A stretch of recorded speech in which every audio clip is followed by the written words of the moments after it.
นับเลขภาษาเวียดนามใน1 นาทีหอดพันเนาะลองเบิ่ง1 2 3 4 5 6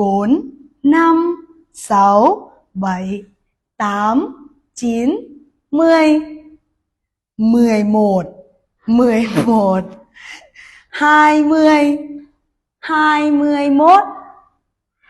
20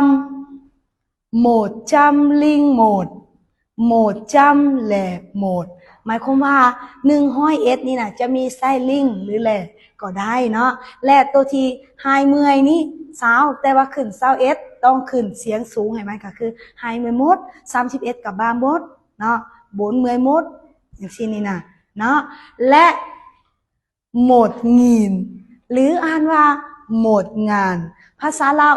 ภาษาเวียดนามจะมีหลายภาคแต่ละภาคจะอ่านออกเสียงต่างกันเนาะฉะนั้นเวลาไปเจอคนเวียดนามว่าเขาจะบอกเป็นงินหรืองานก็ต้องให้เข้าใจเนาะตั้งแต่ 1,000 ฮอด 9,000ลองไปฝึกเว้าเองเบิ่งเพราะฉะนั้นถ้าในครูถามว่า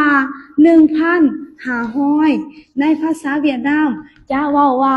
แนวใดแม่นผู้ใดเขียนเป็นคอมเมนต์มาบอกแน่เด้ออ่านตัวนี้ให้แด่ Thank you so much